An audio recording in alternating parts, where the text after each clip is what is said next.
केवल किताबमा मात्र सीमित रहँदैन, त्यो त संसार परिवर्तन गर्ने शक्ति बन्छ। आदरणीय सभापति महोदय, निर्णायक मण्डल, गुरुजन तथा यहाँ उपस्थित सम्पूर्ण महानुभावहरूमा मेरो हार्दिक नमस्कार। म बुढा नीलकण्ठ आश्रम स्कुलबाट कक्षा 10मा अध्ययनरत छात्र आश्रया गुरागाई। आजको यस शैक्षिक विकासमा कृत्रिम बुद्धिमत्ताको महत्त्व भन्ने अत्यन्तै समसामयिक र सृजनशील विषयमा म आफ्ना भनाइहरू राख्न गइरहेकी छु। प्रिय उपस्थित महानुभावहरू, मानिसको इतिहास हेर्ने हो भने हरेक युगलाई कुनै न कुनै महान आविष्कारले परिवर्तन गरेको पाइन्छ।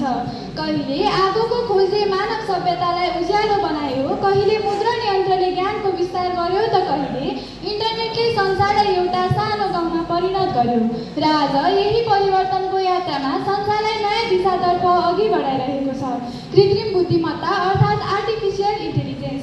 आजको बच्चा केवल किताब पढेर मात्र सिक्दैन, ऊ इन्टरनेट, कम्प्युटर, मोबाइल र डिजिटल माध्यमबाट संसारसँग जोडिएको हुन्छ।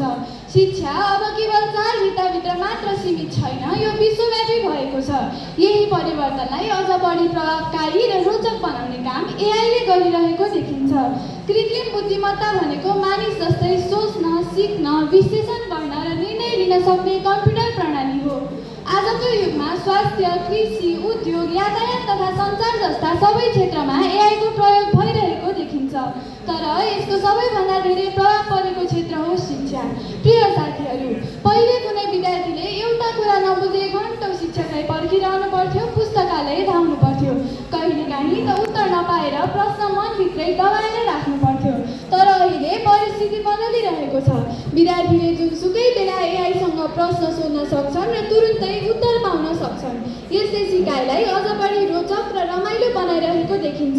प्रिय साथीहरू, आजका शिक्षकहरू समेत एआईसँग निकै लाभान्वित देखिन्छन्। प्रश्नपत्र निर्माण गर्न, नोट बनाउन, प्रस्तुतिकरण डिजाइन गर्न, गृह कार्य जाँच गर्न र विद्यार्थीको प्रगति मूल्याङ्कन गर्न पनि एआई निकै प्रभावकारी भएको देखिन्छ। यसले शिक्षकको समय बचाएको मात्र छैन, शिक्षालाई अझ बढी प्रभावकारी बनाएको छ। तर यहाँ एउटा महत्त्वपूर्ण कुरा सम्झन जरुरी छ।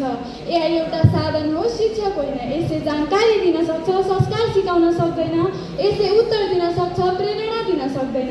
यदि विद्यार्थीले एआईको गलत प्रयोग गरेर केवल नक्कल गर्ने बानी बसाले भने उनीहरूको सृजनशीलता, कल्पना शक्ति र सोच्ने क्षमतामा कमजोरी आउन सक्छ। उनीहरूले आफ्नो सृजनशीलता गुमाउन पुग्छन्। त्यसैले एआईको प्रयोग विवेकपूर्ण र नैतिक ढङ्गले गर्नुपर्छ। प्रिय साथीहरू, नेपाल जस्तो विकासोन्मुख राष्ट्रका लागि एआई निकै ठुलो अवसर बन्न सक्छ। नेपालका कयौँ दुर्गम क्षेत्रहरूमा अझै पनि गुणस्तरीय शिक्षक, पुस्तकालय र शैक्षिक स्रोतको अभाव छ। यस्तो अवस्थामा एआई आधारित डिजिटल शिक्षाको प्रयोगले कयौँ विद्यार्थीहरूको भविष्य उज्जवल बनाउन सक्छ। कल्पना गर्नुहोस्, हिमालको कुनै दुर्गम क्षेत्रमा बस्ने विद्यार्थीले विश्वस्तरीय शिक्षा पाउन सक्नेछ। साधारण घर परिवारबाट आएका बालबालिकाले प्रविधिसँग प्रत्यक्ष प्रतिस्पर्धा गर्न सक्नेछन्। यस्तै एआईले शिक्षालाई सबैका लागि समान अवसर बनाउँदै लगेको कुरा थाहा हुन्छ।